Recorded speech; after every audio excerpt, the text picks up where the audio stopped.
Pelo sinal da Santa Cruz, livrai-nos Deus, nosso Senhor, dos nossos inimigos, em nome do Pai, do Filho e do Espírito Santo. Amém.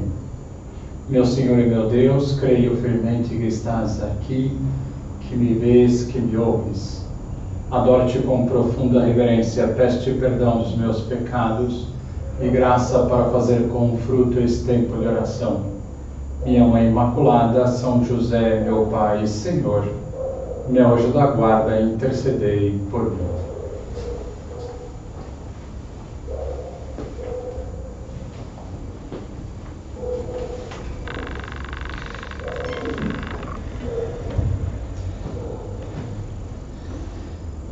Vamos começar este recolhimento olhando para a Sexta-feira Santa e para o domingo de Páscoa que ocorreram há pouco tempo.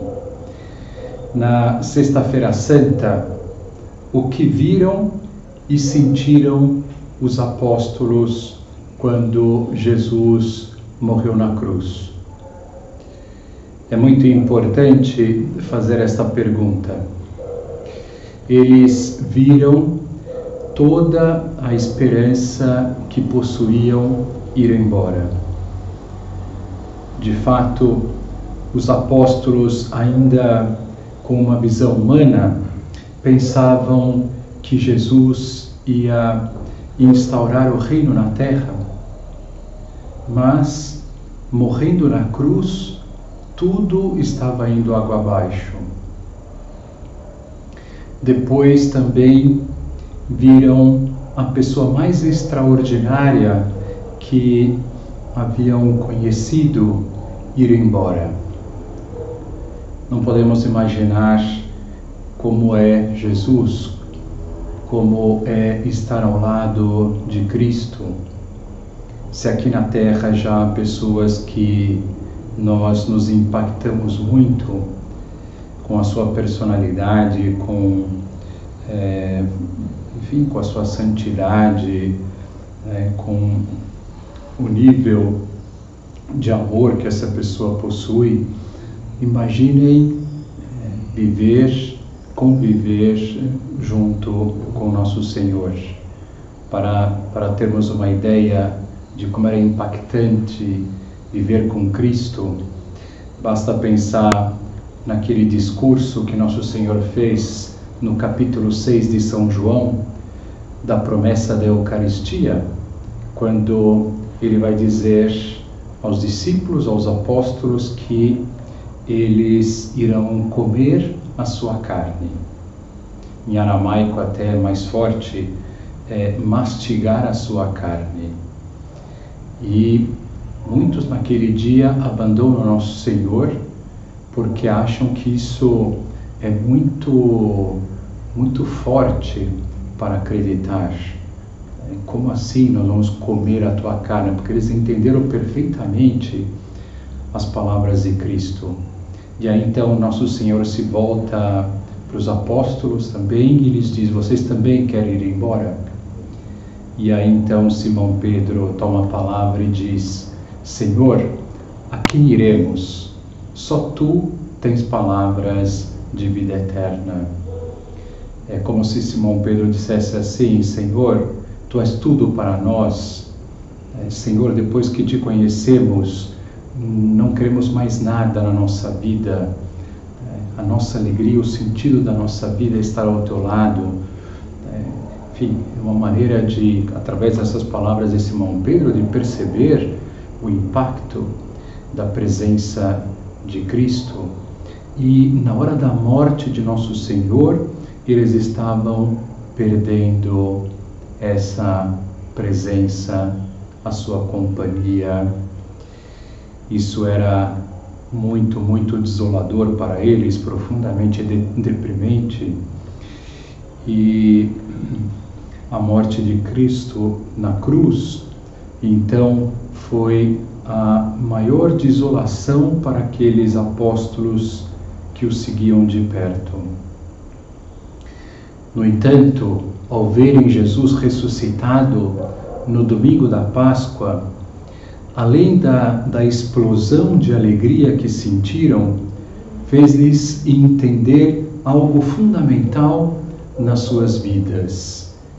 Quem vai nos explicar isto é São Paulo, nas suas cartas. São Paulo, pensando na ressurreição de Cristo, ou seja, na passagem da morte para a vida, vai dizer que ela é, vejam que interessante esse raciocínio de São Paulo. Eu digo aqui que São Paulo ele é o primeiro teólogo, ele vai fazer a primeira teologia, a teologia da ressurreição. Ele vai dizer que a ressurreição é a vitória sobre a morte. Isso mesmo, a vitória sobre a morte. Ou seja, com Cristo já não há mais morte. Ele transforma a morte em vida. Com Cristo já não há mais beco sem saída. A morte e tudo aquilo que pode significar a morte para nós tem saída. Tudo tem saída. Eles perceberam isso, os apóstolos, assim que viram nosso Senhor ressuscitado. Por quê? Porque viram que nosso Senhor, aí sim que eles compreenderam profundamente que nosso Senhor é Deus, é a segunda pessoa da Santíssima Trindade, e que além disso ele venceu a morte. Talvez essa compreensão, como acabamos de dizer agora aqui, feita por esse raciocínio feito por São Paulo, talvez mais tarde só é que compreenderiam esse sentido, mas a alegria dos apóstolos era indizível. Jesus é Deus, agora ficou tudo claro. Jesus é Deus e tudo que ele falou é verdade. É o próprio Deus quem disse. E se juntarmos então essa consideração de São Paulo de que a ressurreição é a vitória sobre a morte, que tudo tem saída, isso nos enche de uma grande fé e de uma grande esperança nessa vida. O que é a morte para nós, por exemplo? É a própria morte, mas também a morte para nós é uma doença grave, porque aquilo é algo que, causa um abatimento enorme na nossa alma quando nós ficamos sabendo que temos uma doença grave ou uma doença incurável. Isso é o afundamento, vamos dizer assim. Pode ser o afundamento, então pode ser como que uma morte para nós. A morte para nós também são os becos sem saída que podem aparecer na nossa vida, ou seja, todos os problemas que parecem não ter uma solução. E o que São Paulo dirá sobre isto? Que nada disto, a partir da ressurreição de Cristo, é morte. Pois Cristo transforma tudo em vida, transforma a morte em vida. Então vamos pensar na própria morte. Já não é mais o fim, a morte terrena, porque passa a ser, com a ressurreição de Cristo, o começo da vida com maiúscula, o começo da vida eterna. Até podíamos pensar assim, que o pior que pode acontecer conosco aqui na Terra, que é a morte, passa a ser o melhor, porque é o início da felicidade infinita, se morrermos na graça de Deus. Também dizíamos que a morte pode ser uma doença grave, uma doença incurável. Então Cristo também vai transformar essa morte, a doença, em vida, porque ele venceu a morte. Então ele pode curar essa doença, ele pode aliviar essa doença, ele pode fazer dessa doença um caminho de santificação, transformando em vida interior, vida espiritual para cada um de nós. Transforma Cristo os becos sem saída em vida, pois Cristo, que ultrapassou o umbral da morte, nos ajudará a vencer os umbrais de todas as nossas dificuldades. Ou seja, a Páscoa é portadora da maior de todas as mensagens que o homem pode receber. A mensagem de fé e de esperança. E de que tudo tem saída. Tudo, tudo, tudo. Apesar de termos tantas provas para termos fé, vira e mexe, fraquejamos na fé, não é verdade? Fraquejamos na fé diante de um sofrimento, diante de uma grande contrariedade, diante da cruz, porque não entendemos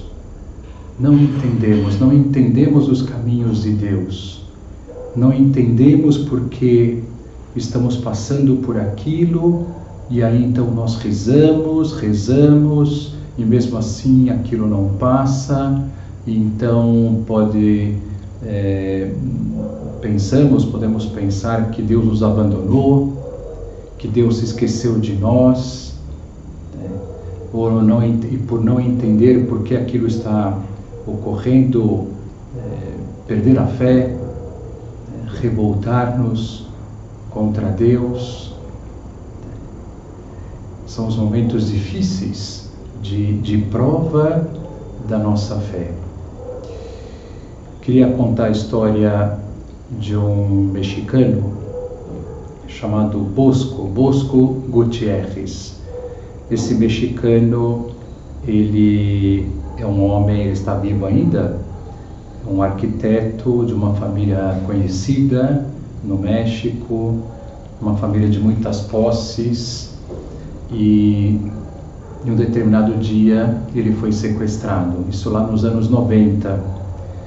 E eu fiquei sabendo dessa história quando eu estava morando lá em Roma, fazendo o seminário da prelazia, porque o seu sobrinho estava lá junto comigo. E a história desse sequestro foi impressionante. Inclusive há um livro contando essa história, está em espanhol, chama 275 dias. E o que aconteceu? Bom, ele foi sequestrado, foi levado para um lugar, um esconderijo, muito pequeno, era 1,5 metro por 3, tiraram a roupa dele, não falaram nada. Aqueles sequestradores eram profissionais, eram internacionais, era uma quadrilha internacional muito, vamos dizer assim, profissional, na maldade, né? Então sabiam todas as técnicas para, manipular psicologicamente a família, o sequestrado. Então deixaram ele nu, sem relógio, dentro desse esconderijo, e iam tocando músicas. Na verdade, naquela época eram fitas cassete, que ela ia mudando de lado automaticamente. Isso foi durante todo o tempo que esteve lá. Isso foram 9 meses. Ele esteve lá 9 meses. As reuniões, os acordos com os familiares foram feitos em países diferentes. Enfim, a situação bem complicada. E o que acontece é que ele, sendo um homem de muita fé, um homem de missa diária, um homem que pertencia inclusive ao Opus Dei, quando ele se viu naquela situação, naquele lugar, nesse estado, longe da sua família, ele caiu numa profunda depressão. E se largou, ficou deitado no chão, 15 dias, sem se alimentar, sem sair do lugar, fazendo aí as necessidades, uma situação deplorável. até que um dia, depois desses 15 dias, era uma festa nacional lá no México, os sequestradores bateram na janelinha e falaram para ele se ele queria algo para beber, que ele podia pedir o que quisesse, porque era festa nacional. Eles tinham que fazer algo, porque até os sequestradores estavam um pouco perplexos com a situação do Bosco, porque eles precisavam negociar com ele. Se ele ficasse assim seria muito difícil, então pensaram nesse pequeno presente, vamos dizer assim, para ele. E muito bem, ele pediu lá um copo de uísque e acabou não tomando, mas isso serviu para que ele se reerguesse e se colocasse em primeiro lugar diante de Deus e se perguntasse: Deus existe ou não existe? Deus é meu Pai ou não é meu Pai? Deus me ama ou Deus não me ama? Porque do jeito que ele estava sem compreender nada disso, sem fé de que aquilo que nós sabemos, que tudo o que ocorre na nossa vida passa pelas mãos de Deus, tudo vem da sua providência, dizia Santa Teresinha do Menino Jesus, mas aquilo pegou de tal maneira que ele não conseguia encaixar esse acontecimento. E aí então, quando ele se põe na presença de Deus e vai fazer essas perguntas, aí ele vai voltar à fé, ele vai voltar a acreditar que Deus o ama, que Deus é seu Pai, que Deus está ali junto dele, e isso é o que dará forças para ele percorrer todos esses meses, porque ele vai começar a viver uma vida normal a partir daí, com um horário de acordar, de deitar. Não era assim tão perfeito assim, porque não tinha relógio, mas ele ia contando as horas pela fita cassete que ia virando, e aí começou a ter todo um horário para rezar, horário para fazer exercício físico, horário para pensar até em como que ele faria para escapar desse lugar, enfim. E assim foi, e até que um dia, movido por Nossa Senhora de Guadalupe, que ele tinha muita devoção, tem muita devoção, ele conseguiu escapar.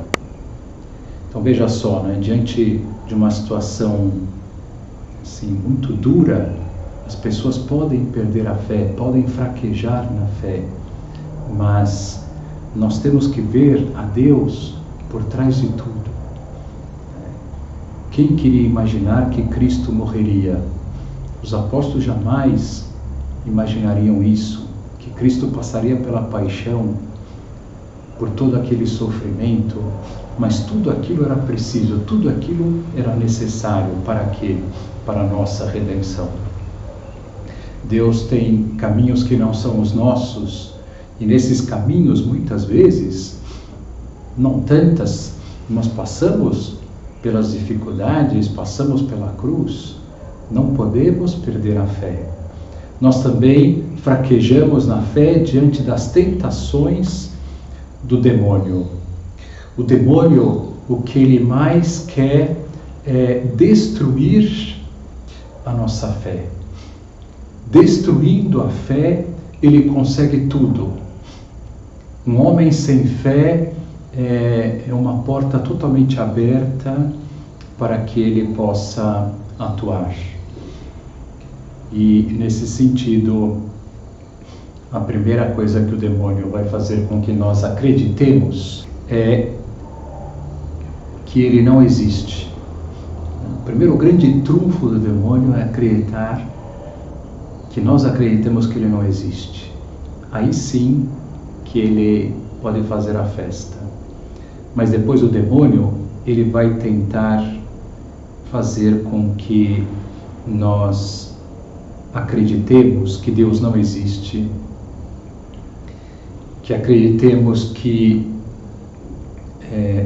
Cristo não está do nosso lado o tempo todo, que acreditemos que Cristo não está nos sacrários das igrejas, que acreditemos que a oração não tem nenhuma força, não consegue nada, é em vão. São estratégias do demônio. E não é verdade como facilmente nós fraquejamos em tudo isso que dissemos, né? Na existência de Deus, né? Duvidar da existência de Deus. Como que o demônio vai fazer isso? De muitas formas, mas uma delas é que nós vivamos uma vida totalmente material. Totalmente material. Uma vida em que nós só acreditemos naquilo que nós tocamos e sentimos. Só acreditemos nessa mesa porque eu estou vendo e tocando. Nesse crucifixo porque eu estou vendo e tocando. E tudo aquilo que não é material, sensitivo, então não existe. É uma ficção. É uma fantasia do homem. Vai nos levar muito por aí. Vai nos levar para estarmos tão presos às coisas materiais, tão focados, por exemplo, no trabalho, que esqueçamos do sobrenatural. Vai nos levar a estarmos tão presos ao prazer, aos prazeres desse mundo, aos prazeres da carne, de não vermos outra realidade na nossa vida. Vai nos fazer estarmos presos aos bens materiais, às riquezas desse mundo e assim por diante. Deus, Ele está sempre do nosso lado, nós sabemos disso, essa outra verdade de fé. Deus sempre está do nosso lado, sempre, sempre, sempre, onde quer que estejamos. Se Deus nos desse uma graça, nós estaríamos vendo Ele do nosso lado, fazendo companhia. Deus sempre disse isso, que é assim, e sempre volta a lembrar essa verdade aos santos. Porém, com que facilidade nos esquecemos dessa verdade. E o demônio se alegra com isso, porque aí nós estaremos longe de Deus durante o nosso dia e nós podemos e devemos estar junto de Deus o dia inteiro conversando com Ele. Imagina como isso faz com que o demônio se irrite, né? De que nós estejamos conversando com Deus com a certeza de que Ele está do nosso lado, porque quando nós temos essa certeza, naturalmente vem o desejo de conversar com Jesus Cristo. Como vem quando eu vejo uma pessoa na minha frente, fisicamente, uma pessoa humana, quando nós vemos uma pessoa humana normal, nos colocarmos em relação com ela, conversar, estar na sua companhia. Então a mesma coisa, se eu tenho uma fé viva da presença de Cristo ao meu lado, eu estarei conversando com Ele. O demônio não vai gostar nada disso, mas nós não podemos perder essa fé. Fé na presença de Cristo no sacrário.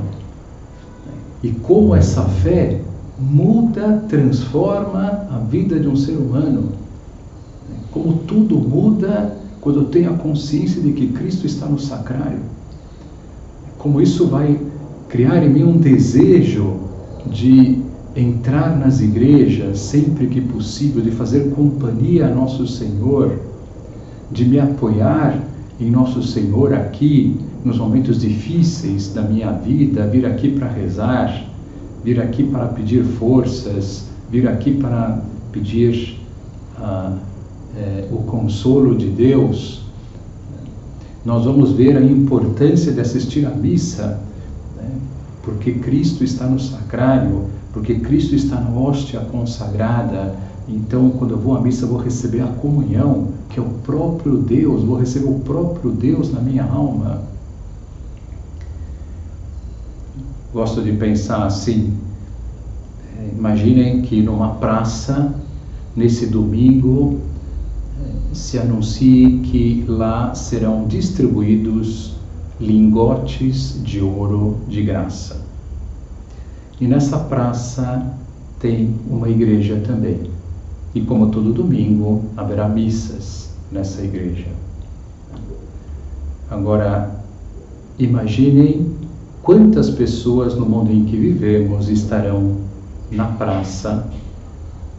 Essa praça estará abarrotada para as pessoas conseguirem seus lingotes de ouro e a igreja estará vazia. Não é assim? Por quê? Porque hoje as pessoas têm pouca fé. Não sabem que uma missa tem um valor infinitamente maior do que todos os bens terrenos, todo o ouro do mundo. A graça de Deus tem um valor infinito, De que adianta ter todo o ouro do mundo quando uma pessoa está doente para morrer e não tem cura? Não faz nada esse dinheiro, mas a graça de Deus faz muito. Pode curar a nossa alma, pode consolar a nossa alma, aliviar-nos no sofrimento, encontrar um sentido para a morte, para a dor. Fé no poder da oração. O demônio vai tentar com que nós não vejamos utilidade para a oração, que nós abandonemos a oração. Como o demônio se alegra quando um cristão abandona a oração. Por outro lado, lendo umas mensagens de Nossa Senhora em algumas aparições que eu tenho acompanhado ultimamente, numa delas Nossa Senhora tem falado muito da oração, muito. Por exemplo, veja só o que ela diz: a fé não pode ser viva sem a oração. Rezai mais. Então Nossa Senhora está dizendo assim: se eu rezo, eu vou ter uma fé viva. Veja o poder da oração. O demônio tenta vos impor o seu poder. Não o permitais. Permanecei constantes na fé e rezai. Eu estarei sempre ao lado de vós a cada passo vosso. O demônio não terá vez, isso que Nossa Senhora está dizendo, se nós rezamos. O demônio não fará o mal a nós, a nossa família. Rezai, desejo que a oração seja sempre mais arraigada em vosso coração. Rezai mais, cada dia mais. Rezai. Somente assim eu posso proteger-vos. Rezai e abandonai a mim os vossos corações, porque eu desejo estar sempre convosco. Se quereis ser felizes, habituai-vos a uma vida simples e humilde.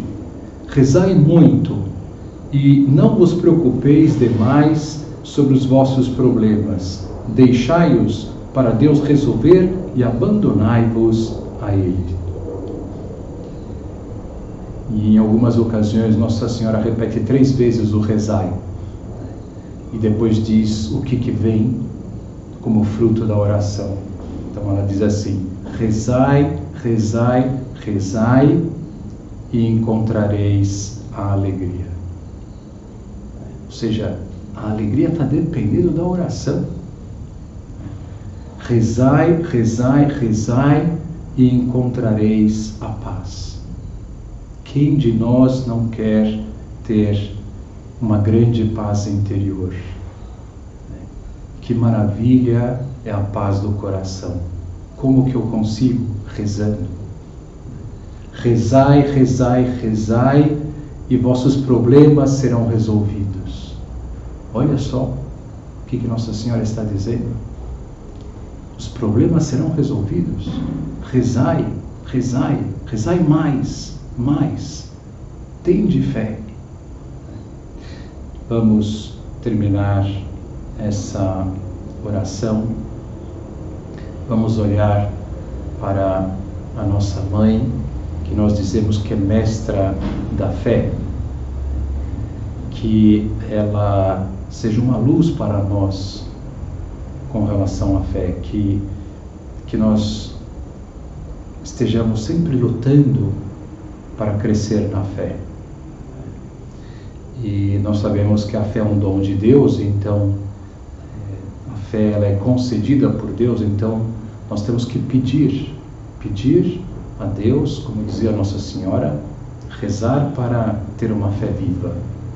Então a fé vai depender da nossa oração, de pedir a Deus a fé. Também a fé nós crescemos através dos sacramentos. Todas as vezes que recebemos os sacramentos, a graça nos confere a fé. E a fé, ela é também dar crédito às palavras de Deus.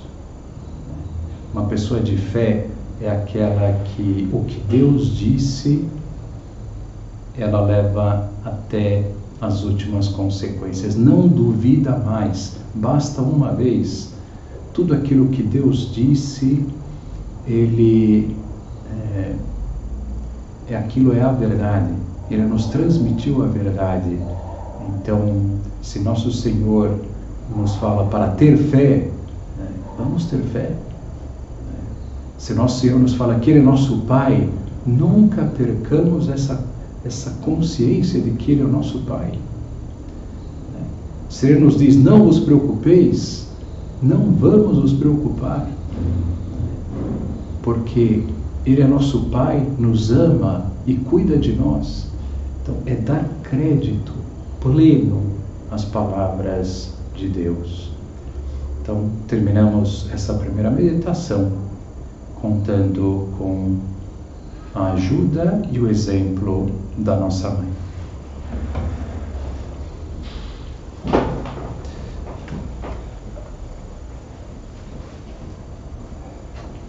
Dou-te graças, meu Deus, pelos bons propósitos, afetos e inspirações que me comunicaste nesta meditação.